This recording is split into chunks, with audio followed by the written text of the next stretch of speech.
ओम सहजात्म स्वरूप परम गुरु शुद्ध चैतन्य स्वामी ने नमः।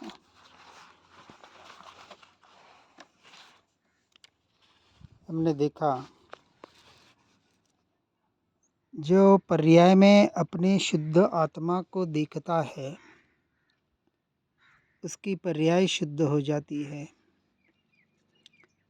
अर्थात जिसकी द्रव्य दृष्टि है वही सच्चा सम्यक दृष्टि है, और पर्याय दृष्टि अर्थात जिसकी दृष्टि अशुद्धि पर है वह मिथ्या दृष्टि है। अशुद्धि के काल में ही जो अपने शुद्ध स्वभाव को देखने का अभ्यास कर ले, और इसी का नाम शुद्ध दृष्टि है। अभ्यास की बहुत ज़रूरत है। सुनने पढ़ने से मात्र काम नहीं होगा, निरंतर इसका रटन करना पड़ेगा, इसका अभ्यास प्रयोग करना पड़ेगा। आगे गाथा 201 में कहते हैं आचार्य कुंद कुंद देव समयसार जी ग्रंथ में,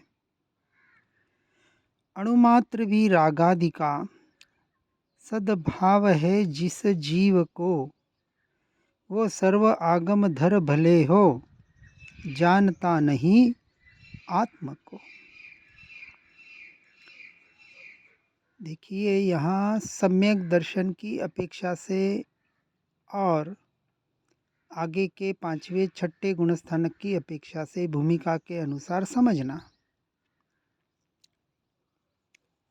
यहाँ अभी छोड़ने की बात नहीं हुई है, त्याग की बात नहीं कर रहे हैं। अणु मात्र भी रागादि का यदि सद्भाव है, मोह अर्थात मैं और मेरापना ये तो छूट ही गया चौथे गुणस्थानक में परद्रव्य परभावों से। इसलिए रागादि अर्थात मोह राग द्वेष तीनों को समझना है। चौथे में दर्शन मोह की अपेक्षा से परद्रव्य परभावों का मैं मेरापना जाएगा, और 5वें में परद्रव्य परभावों से छूटना होगा। चौथे में अविरत सम्यक दृष्टि, कोई विरति नहीं है, पूरा का पूरा संसार में रहकर भी।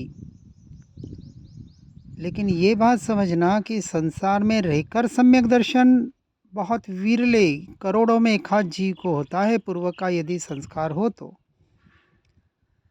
इसलिए पहले 6 महीने का अभ्यास सभी 14 गुणस्थानक को, चारों अनुयोगों को यथार्थ रूप से समझकर, जनरल रूपरेखा, कोई जरूरी नहीं कि हर ग्रंथ को पढ़ें और हर ग्रंथ को कुछ, एक जनरल जो बात बताई जाती है, उन चारों अनुयोगों को 14 गुणस्थानक के आधार पर व्यवहार और निश्चय के दृष्टि से यथार्थ समझकर फिर 6 महीने के लिए सर्वसंग परित्याग करके एकांतवास में सत्संगियों के साथ रहकर अपने प्रश्नों का उत्तर ढूंढकर मौन धारण करके यदि भेद ज्ञान भेद विज्ञान पूर्वक आत्मरमणता का निरंतर प्रयास और पुरुषार्थ करे, और फिर उसके आधार पर, किसके, आत्मानुभूति रूपी सम्यक दर्शन के आधार पर बाहर से परद्रव्य प्रभावों का मैं मेरापना छूटने के बाद सहज ही उनका त्याग हो जावे। जो वस्तु मैं नहीं, मेरी नहीं, उस पर मेरा अंश मात्र भी अधिकार कैसे हो सकता है, और अधिकार जमाना ही सबसे बड़ी हिंसा है। इस बात को समझना। शरीर में मैं पना करना सबसे बड़ा झूठ, और शरीरादि से जुड़े संबंधों को, संयोगों को अपना मानना, मेरा मानना सबसे बड़ी चोरी। क्योंकि दूसरे के वस्तु को अपनी मान रहे हैं, अपनी वस्तु का अता पता नहीं है। क्योंकि मैंपने का वास्तविक निर्णय नहीं है, श्रद्धान नहीं है। श्रद्धान का अर्थ पढ़ना सुनना नहीं है। हमें तो सब पता है, हम तो जानते हैं, मानते नहीं हो। मानने वाले जीव के जीवन में वैराग्य न आवे, औदासीन्य वृत्ति न आवे, इस संसार के क्षणभंगुरता का एहसास न हो, संसार से छूटने की और मोक्ष मार्ग में आत्मरमणता में बढ़ने की जिज्ञासा न हो, ऐसा जीव जिज्ञासु के अधिकार का कारण नहीं बन सकता। इसलिए यहाँ कह रहे हैं अणुमात्र भी रागादि का, ये सिचुएशन आती है छठे गुण स्थानक में कि जहाँ आहार विहार निहार की शुभ रूप क्रिया पुण्य अनंत पुण्य बांधने वाली 28 मूल गुणों का 5 महाव्रतों का पालन भी जिन्हें बोझ रूप लगता हो, देव गुरु शास्त्र की भक्ति आदि का भाव जिन्हें पर रूप लगता हो, पराया लगता हो, और उसके आधार पर जो निरंतर अपने स्वरूप और स्वभाव की आत्मरमणता में लीन हैं, ऐसे जीवों की यहाँ बात चल रही है। इसलिए जिसे अणुमात्र भी रागादि का सद्भाव है, आदर है, नहीं नहीं नहीं नहीं, देवगुरु शास्त्र की तो भक्ति तो करनी ही पड़ती, हमारे उपकारी है, ऐसे जीवों को चाहे वो सर्व आगमधारी भले हो, इसलिए कहा 9 अंग 11 पूर्व, उसका भले उसको व्यवहार से शास्त्रों का ज्ञान हो, परंतु वह जीव आत्मरमणता को यथार्थ रूप से नहीं जानने की वजह से वीतरागता के मार्ग का अधिकारी नहीं बनता है, अर्थात अपनी आत्मा को जान नहीं पाता, मानता नहीं है। इसलिए उसमें एकत्व ममत्व करके, कर्तृत्व भोक्तृत्वपना करके उसमें लीन नहीं हो पाता है।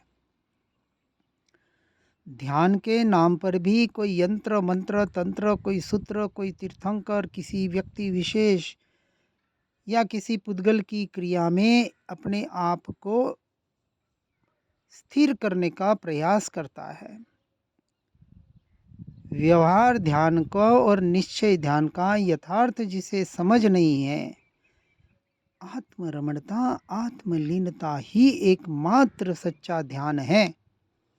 इसलिए भेद ज्ञान का अभ्यास जो उपयोग आत्मा की तरफ गया वो व्यवहार ध्यान, और जो उपयोग ज्ञान स्वभाव के द्वारा ज्ञायक में लीन हुआ वो क्षण निश्चय ध्यान।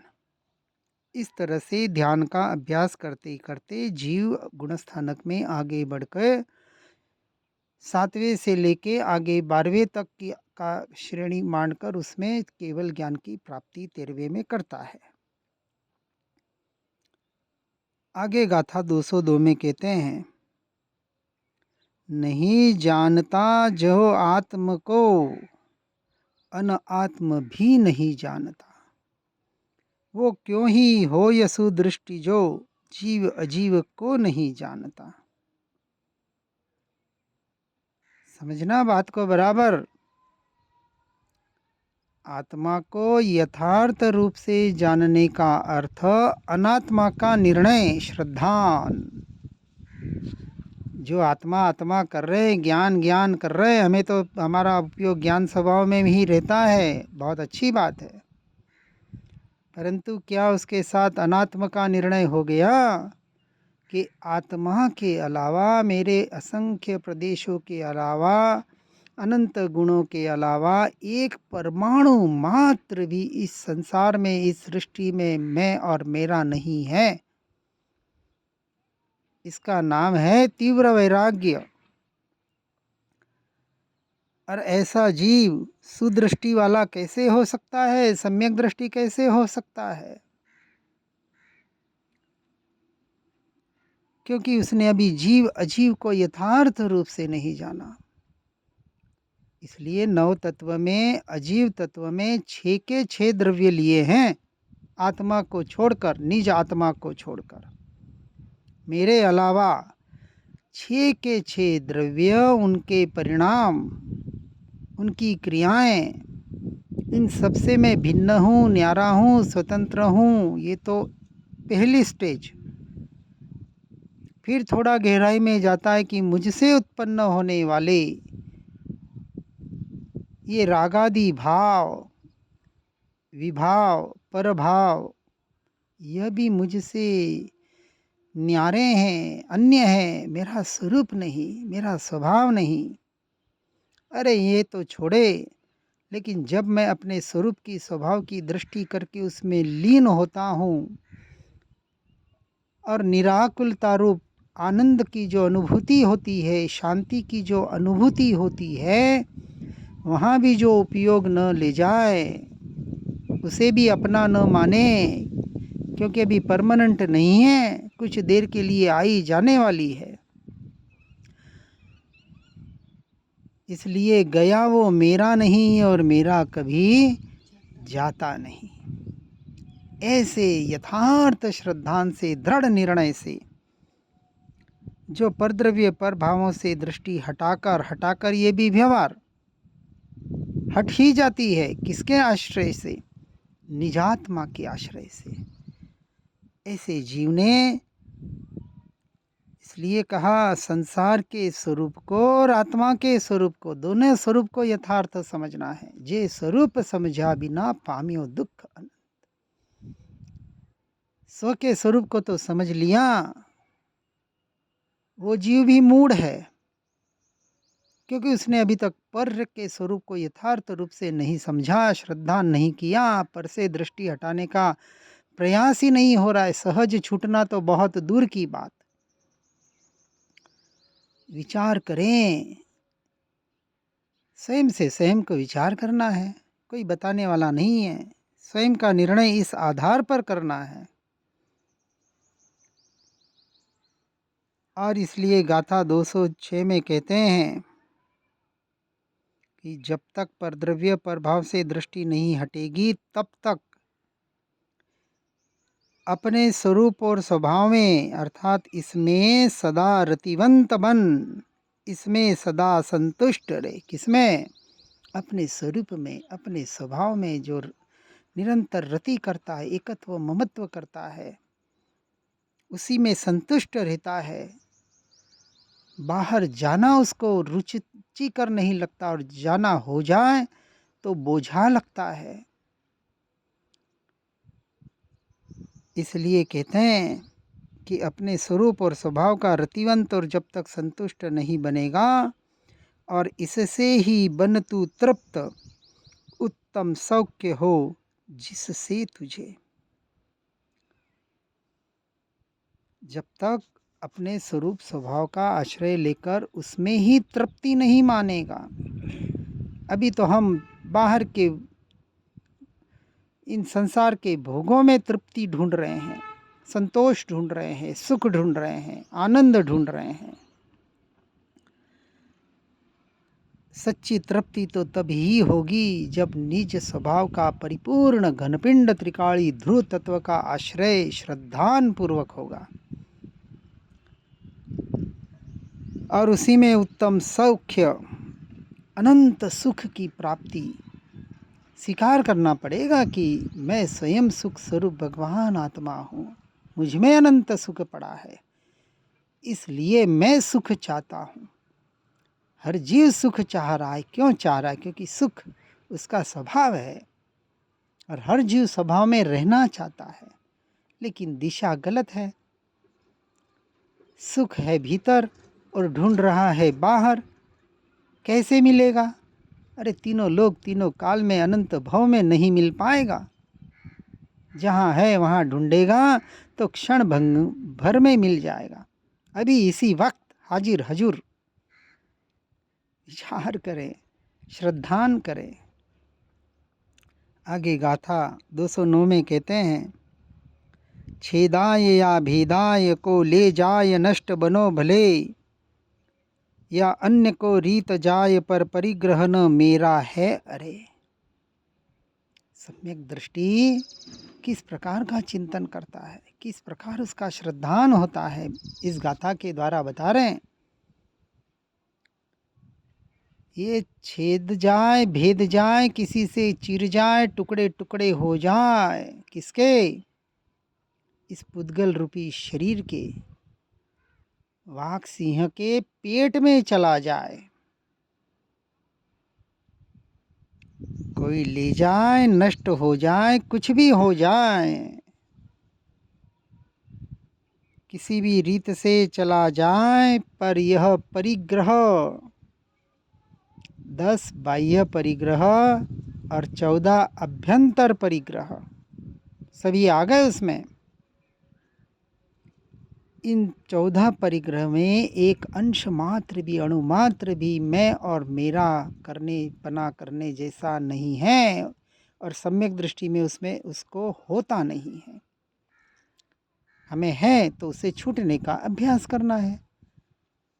इतना सा धर्म है और यही धर्म है,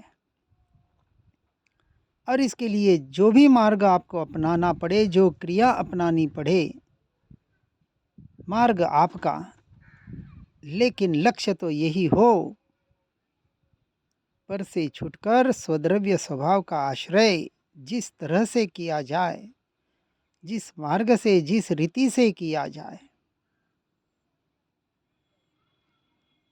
अर्थात मार्ग भेद कहीं नहीं है।